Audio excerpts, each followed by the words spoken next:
All right, welcome back to the Grace Family Love Podcast. We are Joe and Vanessa, and we are back with you for episode number 12. And just know that our goal is to help you to stop surviving and start thriving. It's been a mission, we're on it, and even though it's a struggle sometimes, we are here for you. What are we going to be talking about today? Yay! So, hey guys, welcome back for our new subscribers or our new followers. Welcome to the Grace Family Love fam. So, welcome if you are one of our returners. Thank you so much for just your support, for being here. Yeah. So, you guys don't know, but because we're honest, always, we just recorded this right before we're doing this again. We did this like for a long time and then it didn't record. So why am I telling you this? Because that means that whatever information we're about to give you, Satan doesn't want you to know about it. Something's up. Something's up. But anyways, so I had just been, just thinking, I was telling Joe, like, we're here, we're showing up for you guys. We're getting these messages every day. We're getting messages coming in, and it's encouraging for us. It makes us feel like we are contributing and we're helping and we're supporting you guys. But there's more. There's more that could be done, but we can't do that part. Right. And this is where God's saying, like, you need to let them know that this is where I come in. So, okay, so where does he come in? So there's a full package that gets you to the thriving part. And I want to talk about it today. I want to talk about it because I hear you that, God is talking to your heart. He's moving things up in there. He's shaking things up. But what? Where do you go from there? What do you do next? And I wanted Joe to talk about the part of just kind of his testimony, because I've been in church, basically almost all my life. There was maybe a few years that we were out, my parents and I, that, my dad especially was going like full blown, he was going to town on drugs.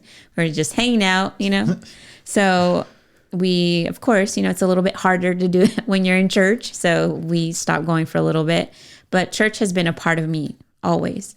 However, when I met Joe, it wasn't such a big thing for him. He didn't know about God the way that I knew it. And he was very broken, very broken. Yeah. But he was to the part where you might be at and you would say, what next? I hear you guys.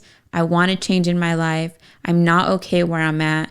I'm suffering. I'm just, my kids, my family, me by myself, we're just not okay.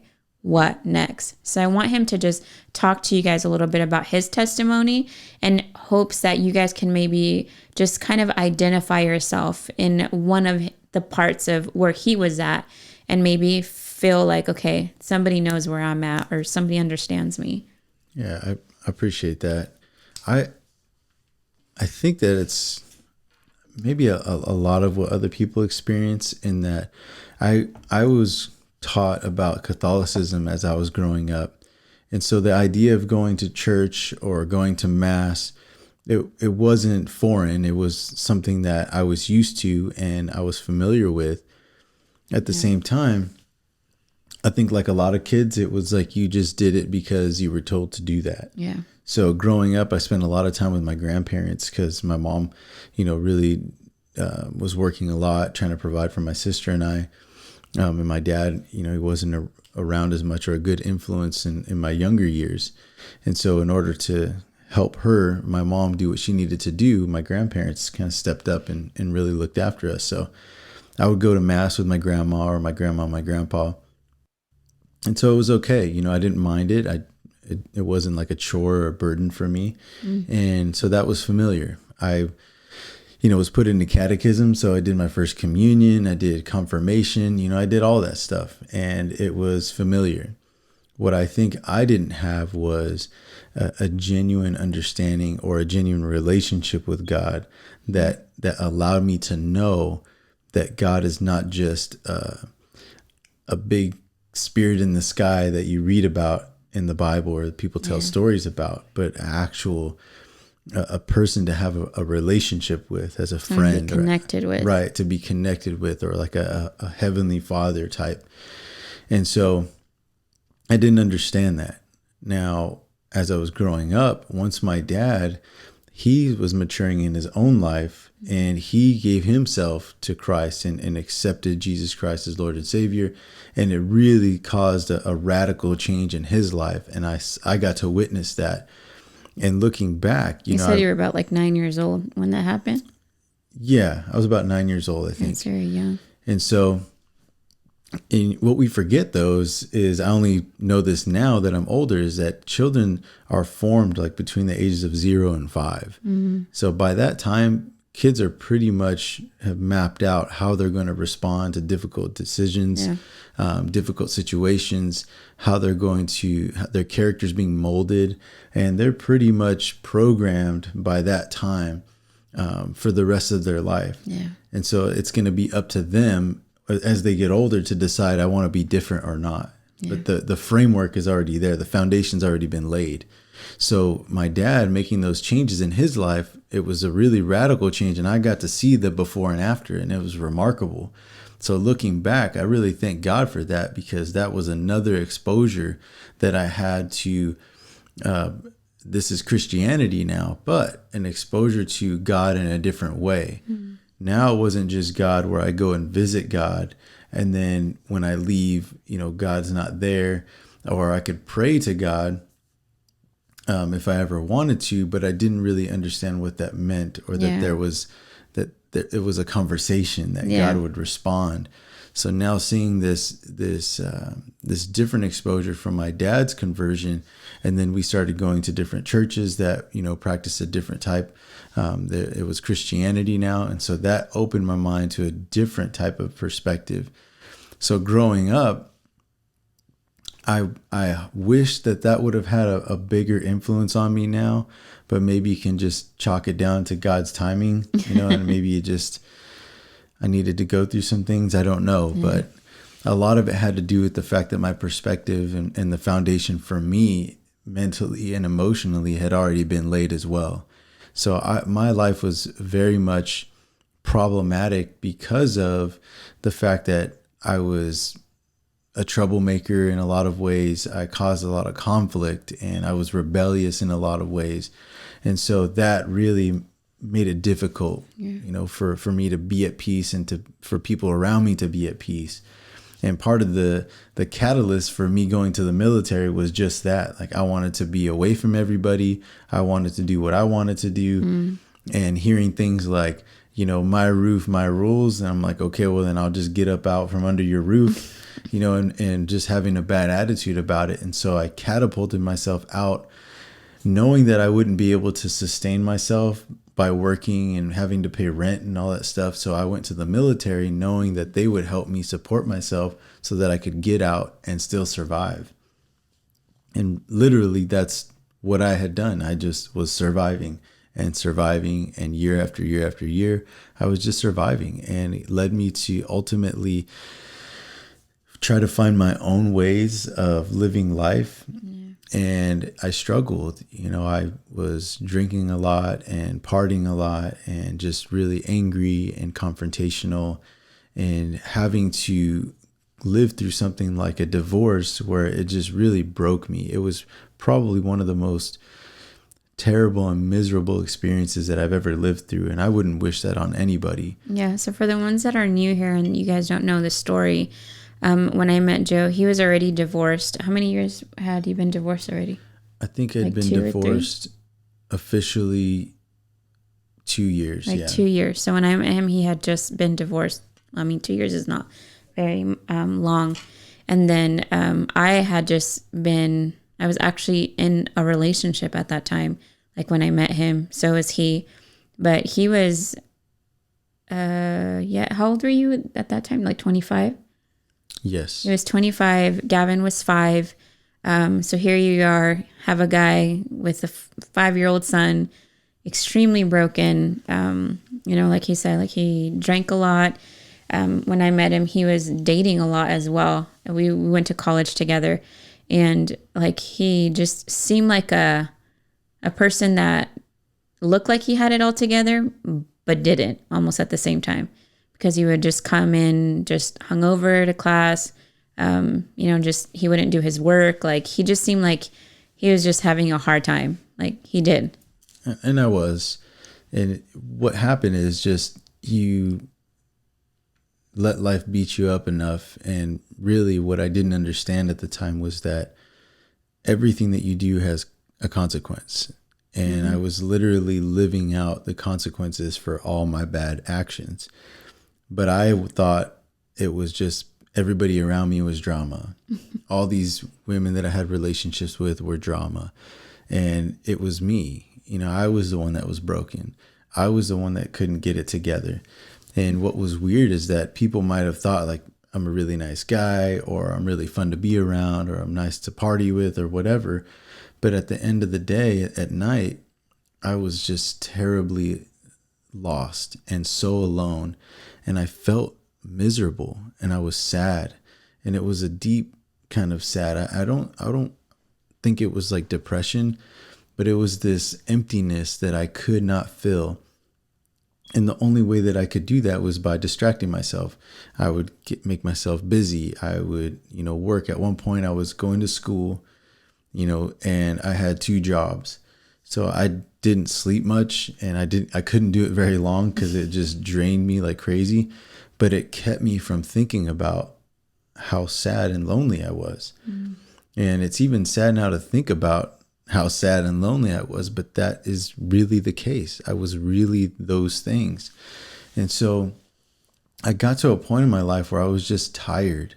I was tired of the lifestyle. I had drank more than enough, partied more than enough, done more than enough drugs, had more than enough relationships and sleeping around and whatnot. And I was getting to a point in my life where I knew that I was getting older.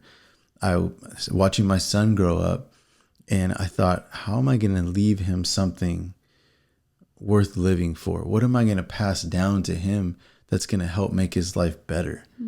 And I didn't have an answer to that. And it terrified me. It terrified me to think that I was not going to leave my son better off than the path that I was leading him on.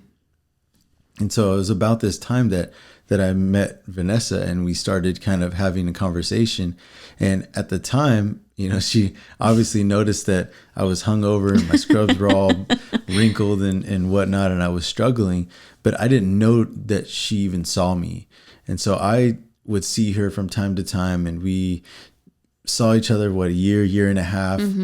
And I saw her bringing her son a couple of times, and he was really little, maybe like 1.5 or something like that. Yeah. And so I thought, yeah, she probably doesn't need my drama in her life. So, I didn't even think about talking with her or trying to have a relationship with her, because she seemed like a respectable person, or at least the kind of person that didn't need my drama in her life. So I just kind of let that one lay there and didn't mess with that. So when it actually started happening that we were actually going to have a relationship, automatically I was like, I don't know if I'm boyfriend material. I need to like polish this up here. And so it was weird because I was drinking and smoking and partying and doing all these things, and I didn't want her to see any of that or know any of that. And so it started creating this conflict in me, like what is going on with me? Like, why do I even care this much? Like, what's happening? And what was weird to me is that it started leading me to believe that I was not the stand-up guy that I portrayed myself to be, that I was not this persona that I was leading other people to believe. Because if I was me and no one was going to stop me from being me, then why all of a sudden now did I feel like I needed to change? Yeah, in order to be somebody worth being with. And so that started a conflict in me that I didn't share with her. And it was really weird for me. And so it was like when I was smoking and drinking and partying, I was making sure that it was like not around her. I didn't even say like not one cuss word when I was around her. Yeah. And before it was like every other word was the F word. And we were talking, telling crazy jokes and talking smack all the time. And it was just, I was trying to be somebody else when she was around. And that really jolted me to think either I'm fake or I need to really consider how I'm living my life. And as we kind of started talking more and more, it really threw me for a loop because she sent me this text message that she was going to go to this retreat with her church. At the time, I wasn't a church goer. Again, like I said, I had those influences as I was growing up. So you know about church. Exactly. I know about God. I believe that there is a God. But as far as like me dedicating my life to God, and once I got into the military where there was like no boundaries that I was used to growing up with, and I could do whatever I wanted to do. And granted, my first duty station was in Germany. In Germany, it was common for 16-year-olds to go to the bar. So you would see high school students, seniors in high school studying at the bar. And that was a common thing. And so I didn't have to, I was no longer restricted by the 21-year-old age limit for drinking. So as soon as I got there, it was legal for me to drink, at least by German standards. And so it was just on. And I had really started drinking when I was like 15, like drinking liquor and stuff like that. So how many years total then were you drinking? So maybe about 10. Like nonstop, just 10 full years? No, I would say, when you're 15, you don't have all the access that you want.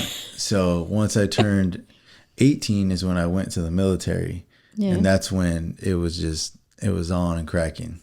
And I opened the floodgates and it was just wild from there. And so I don't know what it would be equivalent to, but maybe like 1 year of Army drinking is probably like 4 years of college drinking. Whoa. I don't know. That's a lot. Somebody help me out with that. Let me know what you think about that, what your perspective might be. But it was a lot. I drank a lot. And so while I'm kind of dealing with all of these emotions and whatnot, all of those just became crutches. And so I didn't have to think about the terrible loneliness when I was drinking, because most of the time I was being social and, busy. Yeah, I was busy and laughing and joking and being silly and goofy. And so it helped me survive. And that's basically what I was doing. I was just surviving day to day. Yeah. And I think that that's kind of where we make a mistake, because we do keep ourselves busy with so many other things to not focus on what the real problems are. Yeah. And then we just go from 1 year to the next year to the next year, covering and masking all of these emotions with drugs and alcohol, infidelities, like even just whether you're not being intimate with somebody, but just having somebody on the side, or just because you don't want to admit the things that you need to fix about yourself. And it's just easy. Yeah. But then you just go through these years. And then while your kids are also growing up watching this, like you were saying, like what would I leave Gavin? One of the things that we don't talk about that I was actually telling my dad is that we leave a blueprint for our children of what there is to do or what there is not to do in the life ahead of us. Yeah. And you either give them something positive and constructive to use, or you literally give them like a map to just failure and loneliness and anxiety and depression, and you just hand them that. But we don't think about those because we're constantly just we're trying to survive, like you're saying, by just kind of filling the voids. Yeah, and that's a tough pill to swallow, because whether we'd like to admit it or not, we are leaving them something. Yeah. And we're either actively trying to leave them something positive, or we are just surviving and we're leading them on that same path of destruction, if that's where we're headed. So it behooves us, right? It's in all of our best interest to really stop and take a look at what's causing us these hurts and these ailments, and what's really causing us to feel these types of emptiness. Yeah. And that's what I had. I was empty inside. I couldn't fill it with anything. And now I have this woman in my life, and it's causing me problems because I'm feeling like I need to change things. And it's weird because I was already like I said, I was tired of the lifestyle. I was tired of, I couldn't keep it up. And I just was just about done. You know, I felt like I drank enough for my lifetime and partied enough for my lifetime. And I didn't know though what was next. I didn't know how to make it different. I didn't know how to make it better. So having you come into my life and feeling like, okay, well, something's different. And what really was just threw me for a loop is she texted me one day like, hey, I'm going to go to this retreat. And I'm like, great, you know, go for it. Yeah, you should do that. That's amazing. And then she's like, well, would you mind going to support me? And I'm like, what? Like, I totally didn't want to do that. And that just wasn't me at the time. And I kind of developed a lifestyle being away from God on purpose so that I could do whatever I wanted to do without guilt or without shame. And I didn't want to have to deal with the burden of having these rules to follow, right? I was kind of like, I want to do my own thing, not knowing that the consequences to that were emptiness, loneliness, sadness. So when she asked me that, it kind of like put me on blast, like put me on the spot. So I feel like I need to change when I'm around her, and I don't know why. She asked me to go to church, which is the thing that I'm trying to avoid. And so I'm like, I don't think I'm the guy for that, you know. And this is all through texting from my Razor phone, and I'm like, I don't think this is. I'm not the guy. You know, don't you have family that want to support you? And I don't know if you had that at the time. No, my mom and dad were not on good terms with me. I mean, we didn't really have a relationship before we all started coming to church. They were very upset with me. They hated me, one, because I was dating Joe and I was breaking up my family. And they were just like, no, like you don't do that. Like, I don't care what you're going through. Like, I don't care if you're hurting. I don't care if you suffered. Like, you stick it out. Because that's what my mom did. Wow. She suffered. She sucked it up. Like, you know, my dad was a drug addict like almost all my life. And she had to bear through it. And that's what she expected me to do. And I said, like, no, like, I refuse to live a life that I don't want. I don't want to be there. I don't want this for me. I want better. I want to feel loved. I want a good relationship. So she got upset with me, and she had known about him, and she's like, I don't like him. Like, he's divorced. Like, that's a no. Like, he has tattoos everywhere. Like, I can see he's just like, you don't even know what you're getting yourself into. So she hated me, you know, like I felt literally like she was so angry with me. And here I am, this, you know, 19-year-old girl trying to, you know, just get things together. I know I have a son. I know I need to get things right. Like, I know I need God. I was suicidal at that moment. I was very depressed. I was in a relationship that I felt like I need to get out of here. I was very, very lonely as well. And at that moment, I felt like God literally knocked at my door, and I'm like, I'm taking this. So I needed support. I needed somebody just to tell me, like, keep moving forward. You're doing okay. Because sometimes you just need that. And I think that's why maybe also I feel like not the pressure, but just the ability to maybe be that for somebody else, to just say, like, keep moving. You can do it, you know? Yeah. But that's where we were at. So I didn't have anybody except this guy that I just started talking to like a month ago, you know? Yeah, I definitely didn't see myself as the supportive type that was going to help you get better. But hey, God works in mysterious ways, I guess. So she texted me like, hey, would you mind being there to support me? And I was like, I don't know. So she's like, tried to soften it up a little bit. And she's like, no, you don't have to go there. I'm just saying, like, as a friend. So when she said that, I was like, oh, she got me, you know, like, all right, I'll go. And as soon as I texted her that I was going to go, I just immediately regretted it. I was like, oh, how am I going to get out of this? I need to find an excuse like ASAP. So it just so happened that I had a family member that had recently got out of prison. Nice. And so he was like, what's up, cousin? I'm back. You know, let's get together. We can party it up and have a good time. And I'm like, bingo. I'm there.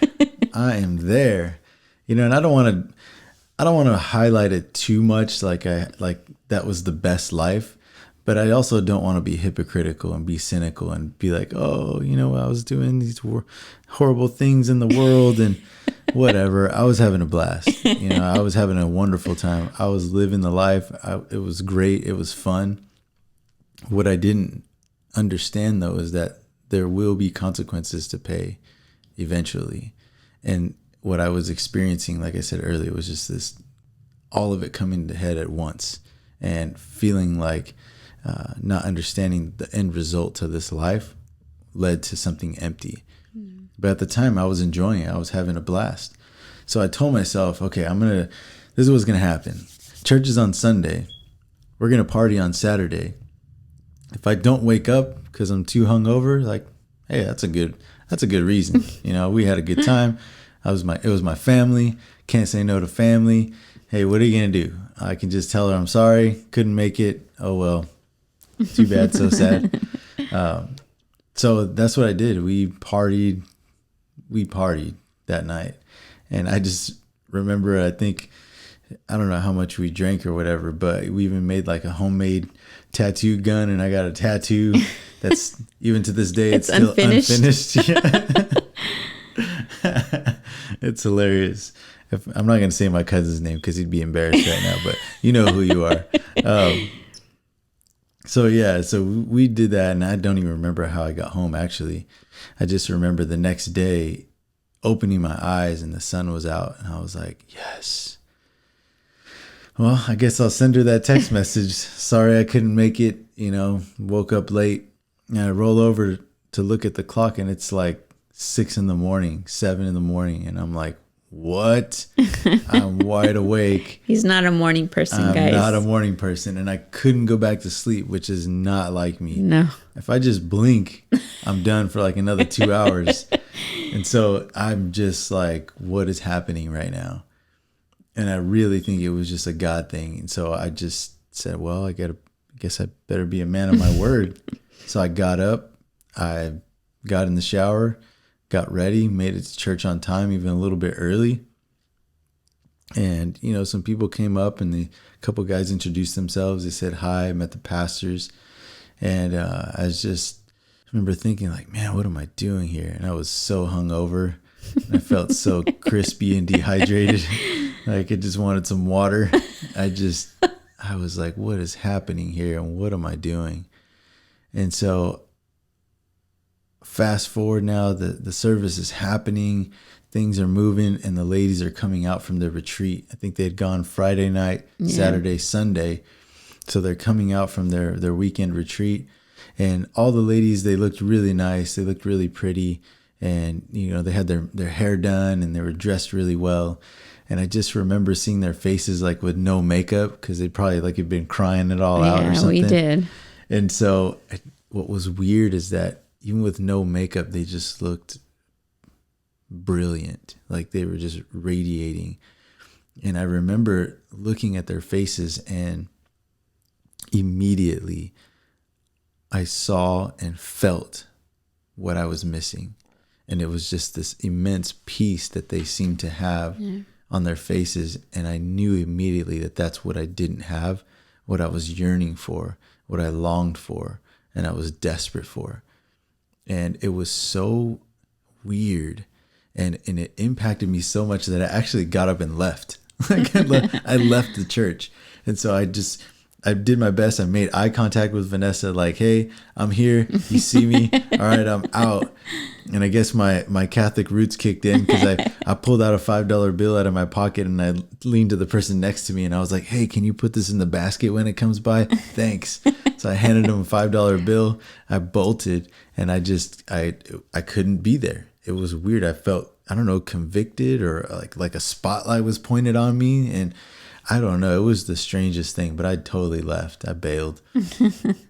And when I got home, I remember thinking, like, I don't even remember what the pastor was talking about. I don't remember what he preached about. I don't remember the message. All I remember were the announcements.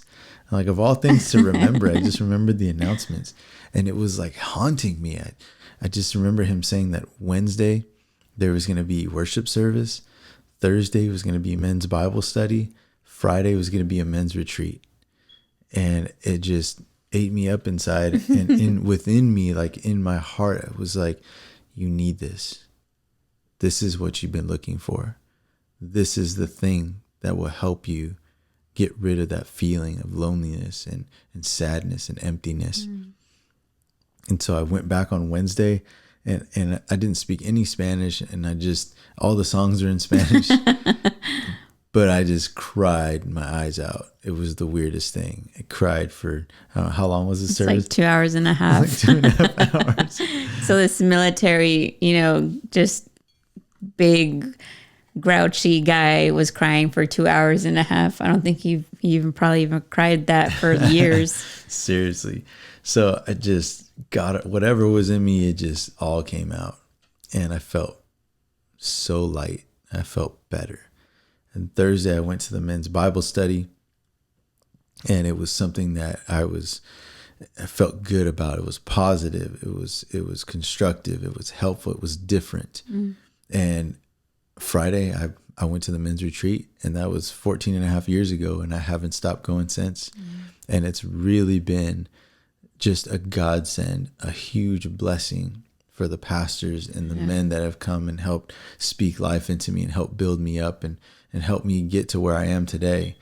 And I want to, before people are like, not going to church, not doing that, I want to just apologize for something. Vanessa and I try to be transparent, and we try to do our best to be genuine. And I want to just make a statement that I really believe that Christians have done a bad job or a poor job at representing well. Or bad propaganda sometimes. Yeah. Put it that way. I mean, I'm pretty sure you have your own examples, and I get it. If you think of Christianity and the movies are terrible, 99.9% cheesy are bad. The music, I get it. Trust me, I get it. But what I'd like to offer is that if you only know Christianity or church as a religious practice and a list of rules of things that you just can't do, I'm sorry. Yeah. Because I think that Christians now spend too much time letting people know what they're not about, what we don't represent, and not enough time investing in people to let them know what we do represent. Yeah. And so if that's your view of Christianity, I'm sorry.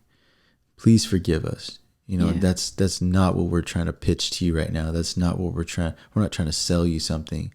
What we're offering is a true help and a true guide through a genuine relationship with Jesus. And that's where our focus is. And that's what really helped me change to who I am now. Because we can't change each other. No. Only God can change someone's heart. If you view it as only a list of things that you can't do, forget about that. Yeah. The Bible, there's a part in the Bible where it says you can do whatever you want, but just know that there are consequences to everything that you do, good and bad. Yeah. And so we want you to know that Christianity, and we want to represent to the best of our ability what it is, not what it's not, what it is. So we're not here to just tell you what you can't do. We're here to show you what it is that we can do to help cultivate that loving, passionate, loving relationship full of peace, and have a healthy family and a healthy relationship with your spouse, because that's what God is. Yeah. God is love. There are two things that we as Christians are called to do: to love the Lord our God with all of our heart, mind, strength, and soul, and to love our neighbor as ourselves. If we're doing anything other than that, we're veering off from what God has called us to do. So if you only know Christianity for what they don't represent, what you can't do, and all the rules and guidelines and all the laws, then you're misinformed. Somebody did a poor job of representing the kingdom and who God is. And for that, we're sorry. Yes. Because they're part of us. Yeah. We're a team. That's right. So if somebody's failing, we're all failing in this. So, and the reason why that we wanted to come on here is because we are part of this package that God has for you to just get you to where you need to be.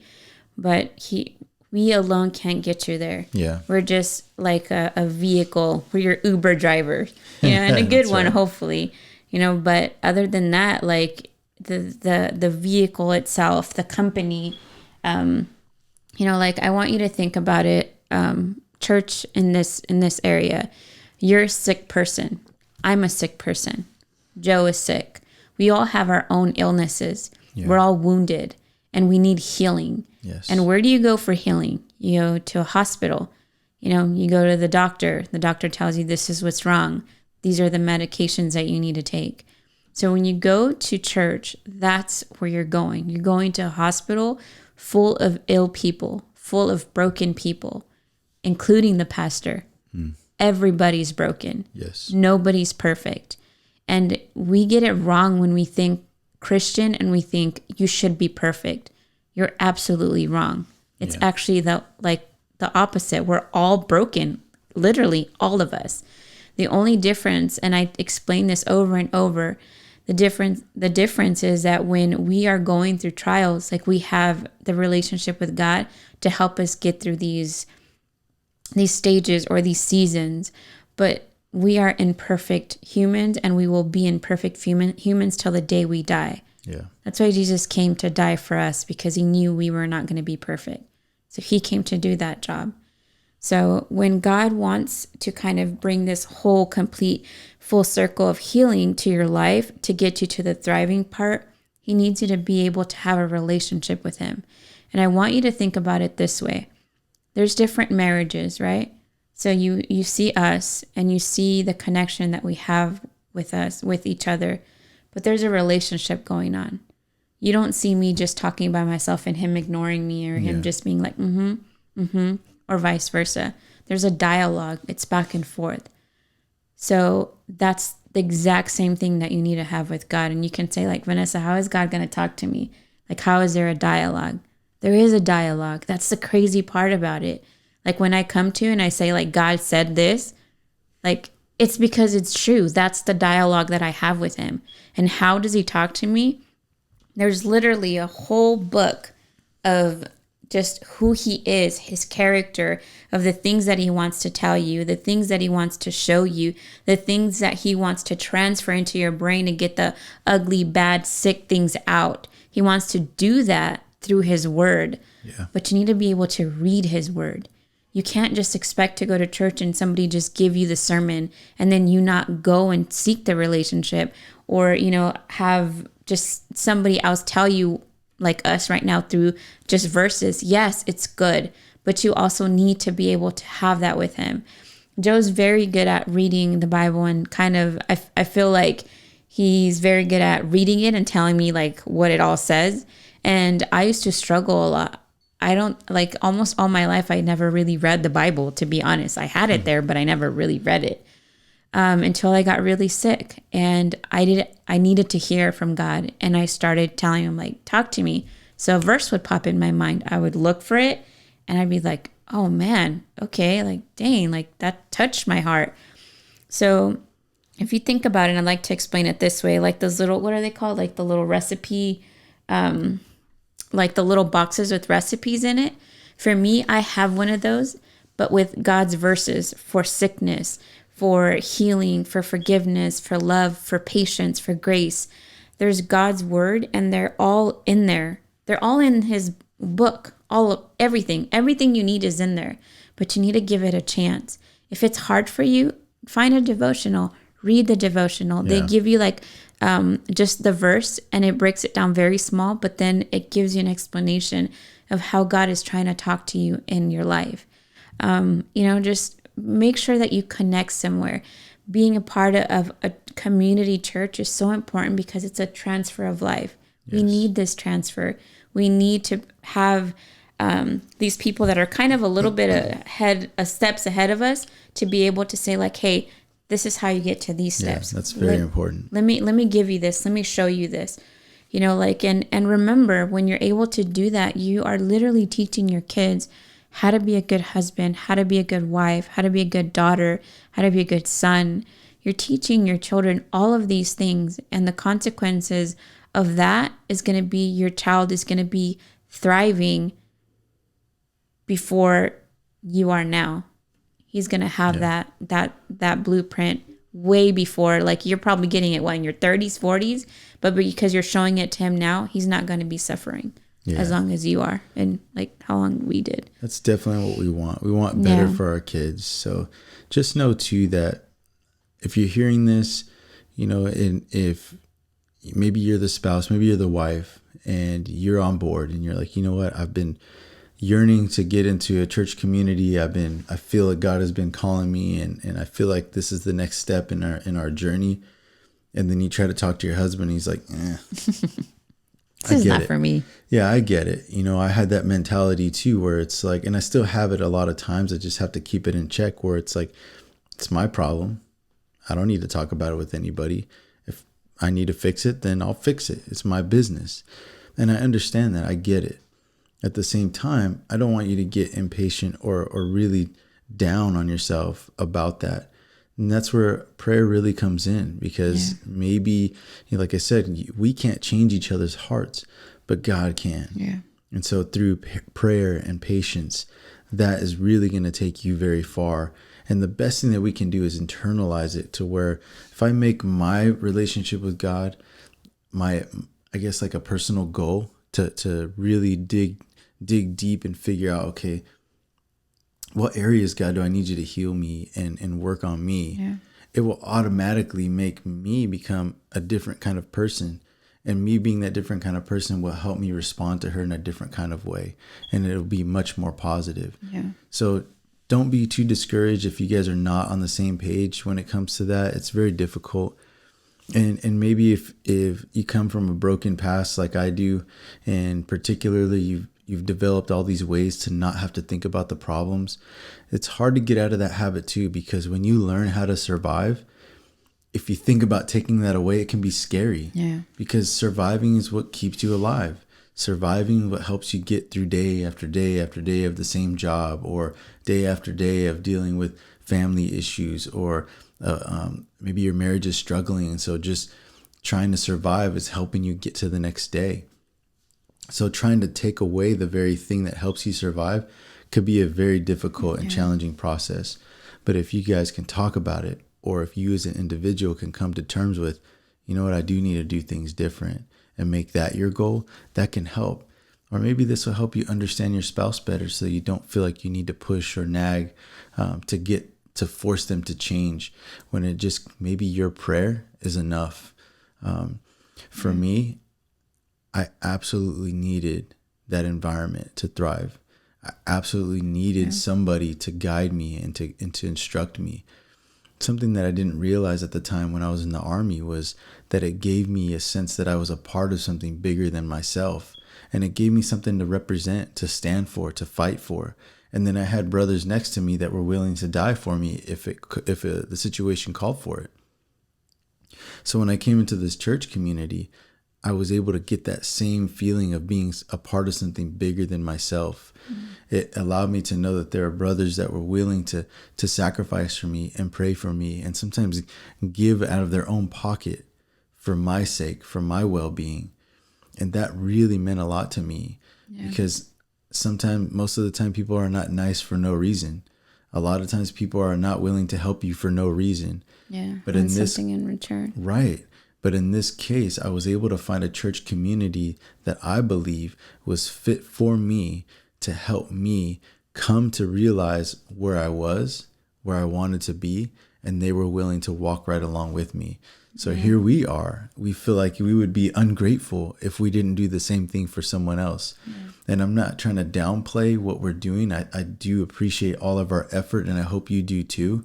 But at the same time, we're only doing what someone else did for us. Yeah. We're just trying to use our resources to try and reach more people more quickly. And so if you need somebody, we're here for you. Yeah. If we can pray for you for something specific, you or your husband, or you as the husband and your wife, your family, your kids, like we are here. Yeah, we're definitely here for you. Yeah. And just know, like, you know, if you've tried the church, the community, and you're just like, you know what, Vanessa, like it didn't really kind of sit very well. Like, just know that maybe that wasn't your home church. Maybe that was not for you. And what I mean by this is that, my pastor explains it this way, that, like, everybody likes hamburgers. We know that they're made out of, a beef patty, and, you got your buns and lettuce, but every restaurant will do it differently. You got your In-N-Out, you got your Burger King, you got your McDonald's, Wendy's, and they're all burgers, but they're all different and they have different flavors.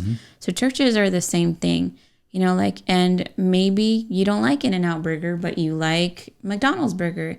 And that's because that's your taste. That's your flavor. Yeah. And then maybe that's where God is calling you there.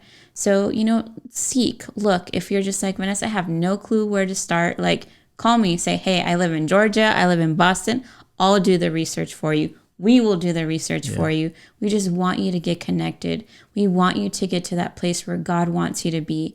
And we know that by you being there, you're adding more to your package to get to the place where God wants you to be. Yes. By you having everything that you can possibly need to kind of get you to where you need to be faster. So, we're here for you. We love you guys.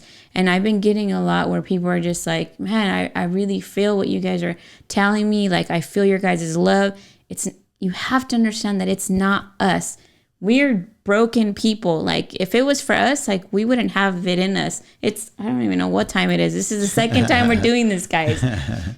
But it's God that's putting it in our hearts, that you feel it through your ears, through your heart, through your body, through this little, computer, wherever you're listening, you feel it because it's actually there. God's putting it in us. And it's not that it's from us. It's because it's through him, through us, to you. Okay, so just know that, like, he is real. He loves you. He cares about you. And it's not a coincidence that you ran into this podcast. That's right. It's not a coincidence that you're saying, I want to change, and you're getting the steps that you need for that change. Now, what are you going to do? Are you going to get connected? Are you going to read? Are you going to seek his word? You, yourself, are you going to seek the relationship that God is yearning to have with you? Are you going to do those steps? I hope so, because we want you to have just the joy and the favor and the mercy and the grace and the love and just the whole package. We want you to have it all. Absolutely. We want you to have it all. So we're going to pray. Thank you guys for sticking it out with us. Yeah. We love you guys. We care about you guys. And I'm excited every time we put out a podcast. I'm excited to hear from you guys. So please don't stop reaching out. You encourage us to keep moving forward, to keep doing this. If any of it touched you, please share it. Share it with somebody, with your family, with somebody that you think, you know what, I think they need to pick me up.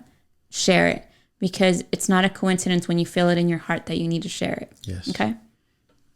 All right. God, we just come before you.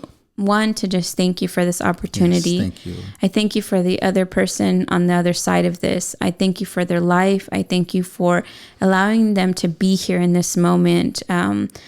Just being here. I thank you for them. I ask that you just help them to not only have the conviction to seek you, but to continue or to start a relationship with you. Amen. Help them to see you this week. Help them to hear you more clearly than ever. I ask that you give them peace, take away anything that is not of you, that is just sitting in their heart, causing confusion or just sadness or oppression. I ask that you just remove it from their heart. I ask that you help them to find the people that are going to be able to transfer life to them. Bless them in the name of Jesus. Bless their family, bless their finances, bless them with health. And in more than anything, my Lord, allow them to feel your love. In the name of Jesus, amen. Amen. All right, guys. Thank you for joining us. It was wonderful to hang out with you. Yes. We'll see you guys next time. Bye, guys. Bye. All right, GFL fam, we just wanted to take this opportunity to say thank you to all of our subscribers. We love you. It's a blessing to have you in the family. Yes, and welcome, to all of guys. our new subscribers, we're just happy to have you with us. Welcome to the family. We are here for you for whatever it is that we can be a support to you. Let us know, and you can reach out to us how? So you can send us an email at gracefamilylove@gmail.com. Remember, it's one word. Love is spelled L-U-V. Yes. And then you can send us a message on Facebook or Instagram. Yes, and if you are driving or whatever, and I don't recommend you watching the YouTube video, but if you just need the audio, then you could check us out on all the platforms that you probably think of. So we're on SoundCloud, we are on Spotify, we're on iHeartRadio, and we're also on Podbean. And they have an app that you can actually use. And when you open it up through their app, they have this button that it plays the podcast slightly fast forwarded to save you time.